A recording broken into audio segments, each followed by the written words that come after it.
It assumes that the education system knows what it's doing and that it's there to help you learn. I don't think it's there to help you learn. I think it's there to babysit you so that your parents can go work. Nir Eyal. He wrote the book Hooked, the manual tech companies use to get us hooked. Then he wrote Indistractable, how to break free from tech. Now, we need him to explain one more thing. LGBT suicide has dramatically decreased, right? We don't talk about that. Dramatically. Why? So Nir, I'm 15. Half my friends talk to ChatGPT more than their parents. One girl told me ChatGPT is the only thing that actually listens to her. You studied how products hook us. Are we watching AI become teenage therapy? Every technology like this that allows people greater access to information or location is going to be scary. When you invent the ship, you invent the shipwreck. But what we don't realize is that we, as parents, we love to blame the surface level. So let's shake things up a bit. Here are like 5 real scenarios parents face daily. So just give me your gut react, yes or no. ChatGPT for homework, AI to write college essays, learning to code.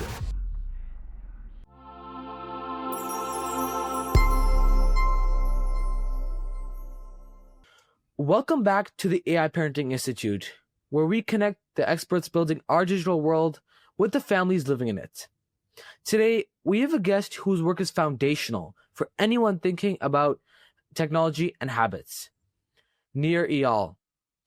He wrote the book Hooked, the manual tech companies use to get us addicted. Then he wrote Indistractable, how to break free from tech. Now, we need him to explain one more thing.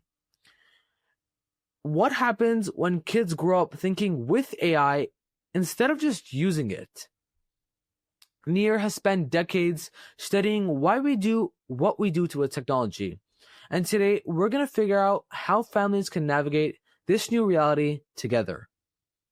Nir, welcome to the podcast. I'm honored to have you here today. I appreciate it. I need to alter one thing you said, however, in that beautiful introduction, which was that the book is not about addicting anyone. Very, very important. So Hooked is not called How to Build Addictive Products. That's what my publisher wanted me to call it. I refused emphatically because addictions are very different from habits. So an addiction is a persistent compulsive dependency on a behavior or substance that harms the user. There is no such thing as a good addiction. Addictions are always harmful by definition. It's a clinical definition. It's a psychology term. Habits, however, we have good habits as well as bad habits. So Hooked was all about how do we build good habits in people's lives. And I talk about the morality of building these type of habits in people's lives. And so Hooked was not for the social media companies. It wasn't for the video gaming companies. In fact, I stole from them in order to help companies like Duolingo, like Fitbod, financial services products, all types of products and services that help people build good habits in people's lives. Never, never, ever addictions. So Nir, I'm 15. Half my friends talk to ChatGPT more than their parents. One girl told me ChatGPT is the only thing that actually listens to her. You studied how products hook us. Are we watching AI become teenage therapy? Well, I think it can be a tool just like any other tool. I wouldn't necessarily call it therapy, and I don't think the makers of these LLMs would want people to use it in replacement of a therapy. I think it is indicative of a deeper issue, which is why someone would say that ChatGPT is the only person who listens. I think that's really, really important. And I think this is the thing we kind of gloss over when we go into these moral panics. And by the way, these moral panics around technology are nothing new. In our tiny little blip of a lifetime, we only see what we've experienced. But if you look back historically, people have freaked out about everything, every new technology that has a massive impact. And clearly these LLMs will have a massive impact. They already have.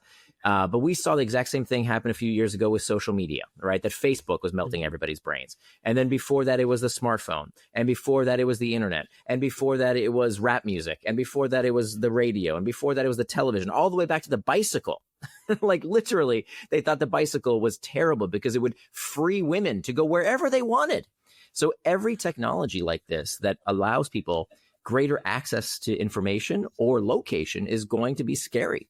And it's going to have some consequences, some negative consequences. As Paul Virilio, the philosopher, said, when you invent the ship, you invent the shipwreck. But what we don't realize is that we, as parents, we love to blame the surface level, right? For example, the sugar high. You've heard this, right? That sugar makes kids hyper, right? Yep. Complete myth. Not true. Don't believe me. Ask ChatGPT, Google it. There is no such thing as a sugar high. It does not exist. And yet, at every birthday party, when you see some kid misbehaving, their parents will be sitting in the corner, arms crossed, saying, "Oh, it's the sugar," and that's why my kid is acting crazy. And so right now we're doing something very similar when it comes to these technologies. We love to blame the tech for how our kids behave because it absolves us of responsibility over raising our kids. So the real problem is not necessarily the technology, although it can definitely be improved and we should know how to use it better. The real problem is why are kids saying that's the only person I can talk to who listens? That's the real problem. And so what we see across the industrialized world, mostly in the US, by the way, it doesn't happen in countries like Japan or where I am in Singapore or Korea. You don't see a similar phenomenon because there are family structures in place and community structures in place and practices in place where kids are not doing what's called the needs displacement hypothesis. The needs displacement hypothesis says that when you're not getting what you need offline in the real world, you look for it online in the virtual world. And I think in America in particular, kids are so psychologically deficient. We have forgotten how to raise children to be psychologically resilient. And so they're going online because they don't have other outlets to talk about the kind of problems that they have with a loving, listening ear. And so I think that's why they're going there. And that's not necessarily a bad thing, right? As much as we talk about how technology does this and social media does that, for a lot of people, these tools are an outlet that they would not otherwise have. I wish everybody in America could have access to a wonderful therapist. There's a lot of crappy therapists out there too, but hypothetically, a therapist who knows what they're doing, who has certain standards, and thank goodness that the internet is here to help people go through these difficult circumstances. We know that even as teen suicide in general, and particularly among girls, has risen from historic lows that actually used to be higher in the 80s. LGBT suicide has dramatically decreased, right? We don't talk about that. Dramatically. Why? It used to be the highest demographic of children committing suicide or attempting suicide was in the LGBT community. Turns out that's gone down dramatically. Part of that is because someone who's in the middle of Omaha, who's struggling with their sexuality, can go online and talk to an LLM or go into a forum with other people who are struggling with the problem. And so for every good, there are bads, and for every bads, there are many studies of good. Yeah, exactly. You design products to help eliminate friction, but here's what I see at school. Nobody struggles anymore. You're stuck on math? ChatGPT. Writer's block? ChatGPT. Based on your research, what happens to humans who never learn to push through difficulty? I would back up the question a little bit and ask ourselves, what is the purpose of that difficulty? I think that difficulty for the sake of difficulty is dumb. I think that's silly. Difficulty for the sake of a greater purpose, helping your fellow human being, that's wonderful. Unfortunately, the way we have structured the school system today is more like fraternity hazing than learning. What do I mean by that? You have to go memorize periodic tables. Why? Do you want to be a chemist? No. Why do I have to do this? Because I did it. That's a fraternity, right? When I was in college, we made people, I didn't, but people were made to drink or to do this or do that. Why? It's a stupid thing that we all did, so you have to do it too. Nobody's taking a back seat and saying, wait a minute. Let's stop here for a second. Let's take a big picture analysis. What's the purpose of school? What do you think, actually? How old are you? 15. 15. Okay, so you're a little bit younger than my daughter. My daughter's 17. What do you think is the purpose of school? Why do you go to school? We see school as like learning and seeing what options we have later in the future in the job market, I would say. Overall learning, making new friends as well, I think is a big part. Okay. But yeah, overall learning. Tell me about the job market thing. How much do you get exposed to? What are you going to do? Like when you, so you seem like a smart guy. Are you taking like AP classes or any kind of advanced courses? A little, yeah, IB. Mm-hmm. IB, where are you based? For the job market, sorry? Where are you based? Toronto. Okay, so you take IB classes. Okay, so what's the hardest class you're taking or going to take? Probably math, because in grade 10 so far. Okay, so like advanced calc or something? Not yet. But that's what will be the hardest class? And has anybody told you why you need to take calc? No, but I heard like you need to be good with numbers to like go into the finance, so that helps with the jobs. Okay. So somebody has told you that one of your teachers has told you calculus will help you get a job in investment banking? Yeah, something in finance. Okay.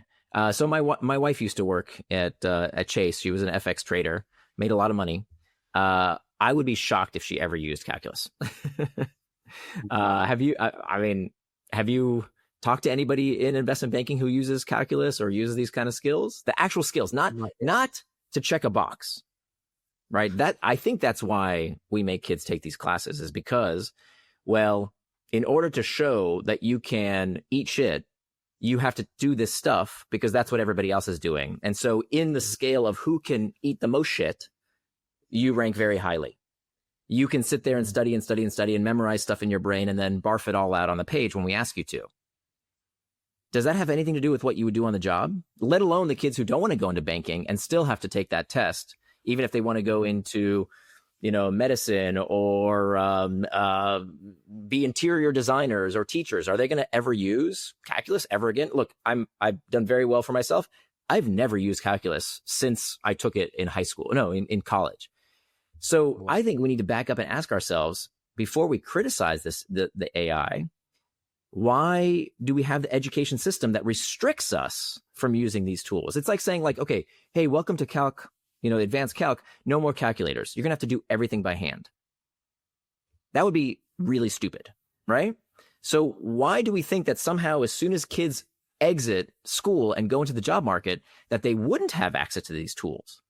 So I think your question is flawed in that it assumes that the education system knows what it's doing and that it's there to help you learn. I don't think it's there to help you learn. I think it's there to babysit you so that your parents can go work.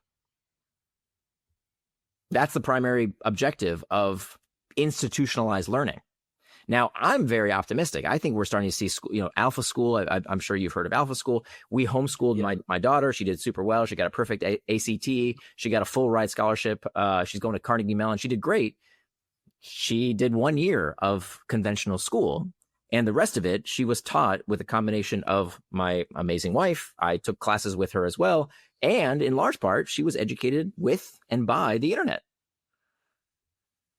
It's a different model. So I think we have to stop letting ourselves be in this tunnel of this is the way it's always been. It's the way we always have to do it because that's what I grew up with, and realize it's a blip, right? This form of learning of put a bunch of stuff in your brain and then barf it out on a piece of paper to prove that you're a hard worker. That's 150 years old, right? Before that, you think Newton and Einstein and Mozart had to take standardized tests? No. They didn't. They had tutors who they could ask questions to and get answers, very much like an LLM. You see where I'm going with this? I think we're returning to the original form of learning, which is the Socratic method. Is, hey, here's something I'm genuinely curious about. Help me cover the groundwork so that I can accelerate past what is already known, as opposed to memorizing stuff that's already known. Who cares about stuff that's already known? It's boring, right? What drove Einstein and Newton and the greats of history was always pushing past what we currently know. But education, institutionalized education, grinds out all the fun of learning by making you memorize so you can show you're a hard worker. That's stupid. So I think I'm very optimistic that actually this age of AI, if we use it correctly and reform the institutions that we say we think are teaching us how to learn, but really are just teaching us to be obedient, we can actually get much more out of education than we ever imagined. I'm still interested in why school asks us to use AI for everything. So it's like being told to diet at McDonald's. Wait. And school asks you to use AI for everything? Mm-hmm. It's how implementing how to use AI in like prompt, how to like design like the perfect prompt for the perfect answer. Your high school tells you to use AI on your homework and your tests? Yeah, my history teacher helps us like how to create the best prompt to get the best study notes. Okay, nice. But I from what I understand, most schools are saying don't use AI. That's cheating. Yeah. Do you have some classes that do that too? So this is pretty new for just my history teacher. So she wants to like start it up, but the rest of my teachers have been sticking with the path on don't use AI, don't There look you at go. AI, don't even like bother thinking about AI. There you go. That's much more common to us. So I think you have one progressive teacher who understands Yes. history is a perfect opportunity, right? Create study notes, analyses, alternative perspectives. Beautiful. I love it. The rest of your teachers are stuck in the past and saying, don't use this tool. And I think that's, obviously, I think that's a big mistake. And I know why they're doing that, because they're lazy, right? They get paid no matter what. And so they want the path of least resistance and least friction. So they say, well, we're going to stick the way we always have been doing things. You can't use AI. You have to, do things the way I say you have to do them, because changing would create more work for them. Yeah, why try something new when you already have a safe route? Right. And they're not going to get fired. Okay, so let's shake things up a bit. Here are like 5 real scenarios parents face daily. So just give me your gut reaction, yes or no. ChatGPT for homework? It depends. Right. Okay. It depends what kind of homework. There's on a his, of course, if the teacher says don't use AI, which many teachers do, then you can't, right? Like that's against the honor code. But if the teacher allows it, especially when it's, to analyze different viewpoints, I think it's wonderful. If it's, plug in this math problem and then you get the answer, well, you're never going to learn how to do the math problem. So it depends what the assignment is. But you can use it on the math side. You can use it to check your answers. Sure. Yeah. Again, if the teacher, it's hard to give an overlapping answer, because again, the problem isn't like we're starting it way up here with how to use AI. I think we need to start way down here in terms of how do we use institutionalized learning? How should we learn, right? Is the public school system, or even the private school system, I would say institutional learning, is that the right system? Is one teacher in front of 30 kids the right way to learn? I would argue that is not optimal. There's a much better way to learn. Okay, number 2, AI to write college essays. Again, like, if you say, hey, write my essay, and then you submit that, that's terrible. Like, that's plagiarism. But if you say, hey, help me brainstorm some ideas, here's a bit about myself, here's the different experiences I've gone through, here's something that touched me, can you help me organize an outline? And then you put it in your own words, and then you use tools like Grammarly, which is a form of AI as well, that helps you check that. Sure. I think that's great. Number 3, learning to code. Learning to code, I don't have direct experience with learning to code with AI, so I don't really know. So I'll pass on that one. Okay. But I will say that vibe coding, I don't know how much vibe coding teaches you to code, but I will say that anything that it can increase the success loop, right? Like one of the best motivators is belief that you can do what you say you're going to do. So that sense of agency. So if there is a tool like a vibe coding tool that I can go from an idea to a prototype that I can test very quickly, awesome. Again, like the point of coding is not to learn how to code. The point of coding is to build cool stuff that helps make the world better. So if that's what you're looking for, then it's fantastic. Okay. AI friend making apps for kids. AI friend making, what is that? I don't know what that is. So people don't want to like talk face to face with someone in your real life, so you would just talk to AI like the ChatGPT Live or Gemini Live. Oh, so it's an AI, but you talk to it as if it was a friend? Yeah. Yeah, I think, almost every one of your questions, because they're good questions, the answer is depends, right? Like the easy answers, the easy questions have easy answers, and hard questions, the answer is almost always depends. So when we think about how do we use these tools, it's not just good or bad, it's who is using it, right? So for some kids, hey, if it's your only outlet, if a kid is struggling with autism, if a kid is struggling with social conventions, if a kid is learning a new language, an AI friend can be amazing. But so it's not only who is using it, it's how they are using it, right? What are they discussing with this AI? How much they're using it? Are you using it for 30 minutes a day, or using it for 3 hours a day? And maybe most importantly, what would you be doing instead of using it? So if the alternative to chatting with this AI is watching stupid television programs, then yeah, maybe AI is better. Sure. But if the alternative is hanging out with real kids in your neighborhood, well, then maybe real kids are better. So Mhm. none of these questions have easy black and white answers. It's who is using, how are you using, how much are you using, and what would you be doing instead of using? Okay, and the last one, we talk about this, but AI replacing therapy. Replacing therapy? No, I think that's again a nuanced question. I think there are so many bad therapists out there, and I think this is a real problem in society that we think that anybody who has a name badge that says counselor or therapist is qualified. No, I think many human therapists out there are addicting, and I don't use that term lightly because I know the difference between an addiction Mhm. and just engaging. Many therapists out there addict people to therapy. They convince people that they need therapy, I think it should be malpractice if you don't start a therapy session engagement with a client without an offboarding plan, right? Like if you went to the doctor and said, hey, I have a broken arm, and he gave you a cast, and you said, well, when can I get it off? And he says, probably never. It's terrible. That's malpractice. And yet people go to therapy and they think, oh, they have to be in therapy for life. No, that's terrible. You should have an offboarding plan. Most therapists don't do that. I think that's terrible.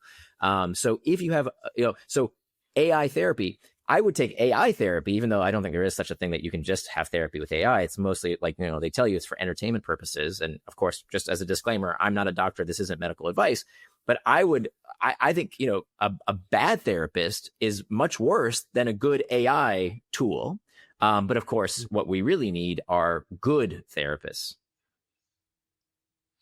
Yeah, I 100% agree. And can you walk me through your 10-minute rule when I get the urge to let ChatGPT finish my code instead of struggling through it myself?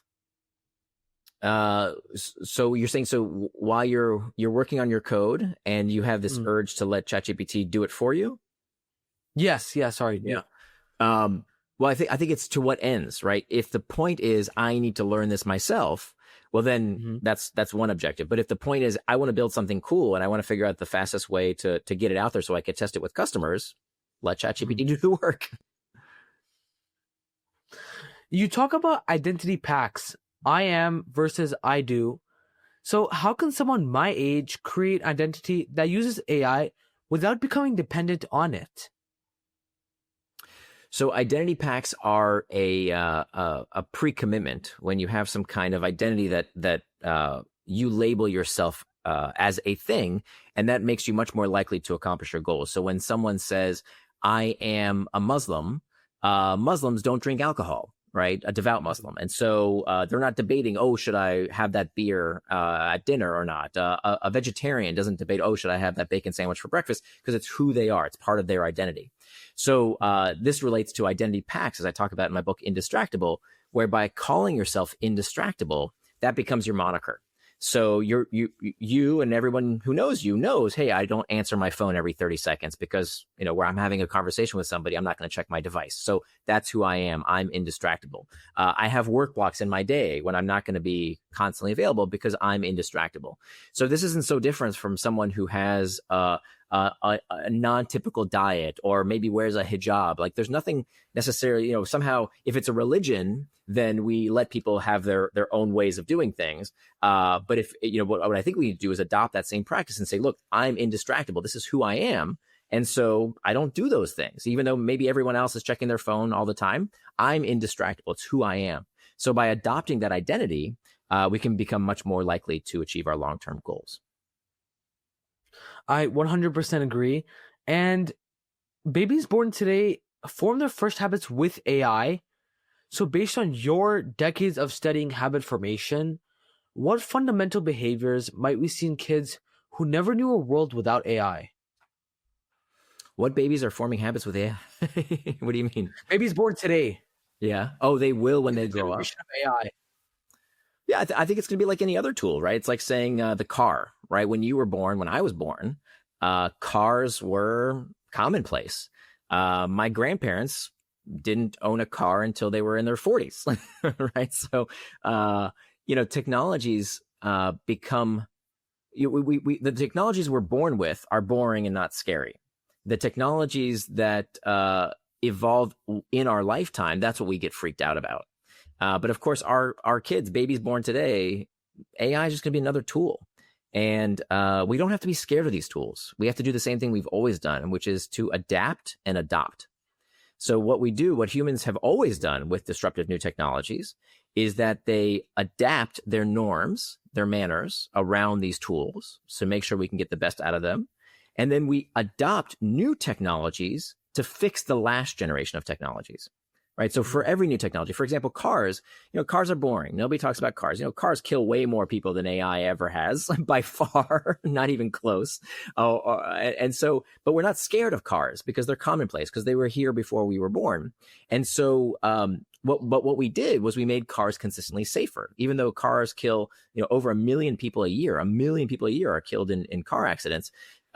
We make them safer and safer and safer. That number continues to go down in terms of traffic fatalities.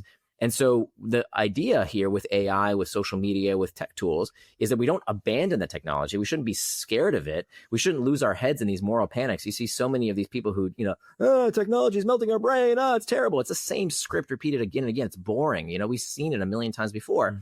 Rather, we say, hey, get into technology so you can make it better, so you can fix it, right? Like we have seatbelts in cars. Why? Is it because of a law? No. That we had people putting seatbelts in cars years before any law said you had to have a seatbelt in a car. Why? Because safer cars sell more cars. And so that's what business is doing. Your devices, if you think about it, your phone is the only device I can think of that helps you use it less. Right? You've got Google Wellbeing, you've got Apple Screen Time. These tools are built into your phone to help you use it more responsibly. Can you name me? Does Fox News, does the New York Times, does CNN say, hey, you're watching too much news, please go away? No. But when I use Instagram, I have a little thing that comes up after 15 minutes that says, hey, you've reached your 15-minute limit. Amazing, right? So all we do is talk about the scary parts of technology. We don't realize that technology can be a self-correcting tool if we use it appropriately. You wrote Hooked. The AI companies definitely read it. And I want to know, what psychological tricks are they using on my generation that even our parents can't see? I don't know so much with the AI companies. Psychological tricks. See, this is tough because I don't think they're tricks. I think it's making a product better. So for example, variable rewards, right? When something is uncertain, when there's mystery, that's not a psychological trick. That's built into our DNA to make us the greatest species that has ever walked the face of the earth, right? The fact that we keep looking for solutions, for answers, that uncertainty around what we might find, that's the definition of curiosity. Now, that can be used against us, or we can use it to improve the world, right? So if all we're doing is doom scrolling and what's going on and what's happening, and the news is hooking us into more and more information about stuff that has nothing to do with us, right? Some war 1,000 miles away that we can't do anything about. Some terrible event that happened, some natural disaster that we can't go back in time and fix. But the news media won't tell us we've had enough, right? And I'm not talking about social media. I'm talking about traditional media as well, right? We don't talk about how corrosive and terrible television and the newspaper can be as well. By the way, a few generations ago, they used to call my generation the couch potatoes because we watch so much television. Now your generation, apparently you're all screwed up because you are on your phone too much. It's the same script repeated again and again and again. The psychological phenomenon of variable rewards, of that information reward of curiosity, if you use it for good, it helps you learn, right? That's the source of all human creativity, is wanting to know the answer. Like I said earlier, Newton didn't sit in a classroom being lectured with 30 other students from some teacher blabbling on, endlessly about some boring topic. Newton wanted to know how the universe worked. Einstein wanted to know how things worked, right? Jeff Bezos wanted to figure out, could he create this business? So that drive, this curiosity to figure things out, is at the heart of human innovation and ingenuity. And we need to engender that. We need more of that. And I think these tools, kind of like what Steve Jobs said, the purpose of the computer is to be a bicycle for the mind. I think that's exactly right. So the tools, it's not, we need to be very careful about this negative bias. The worst psychological trick, I guess you could say in your language, is negativity bias. That all of us have this penchant to see things darkly. And that's for good reason. Evolutionarily, good things are nice, but bad things kill you. So all of us, we need to recognize we have this natural instinct to be scared, to be frightened, because our brains are designed to protect us from danger, whereas the good things we don't see. So, for example, take nuclear energy. Okay, the fear that was propagated around nuclear energy before you were born. I remember when I was a kid, all nuclear was bad, right? People would protest nuclear energy, even though, why?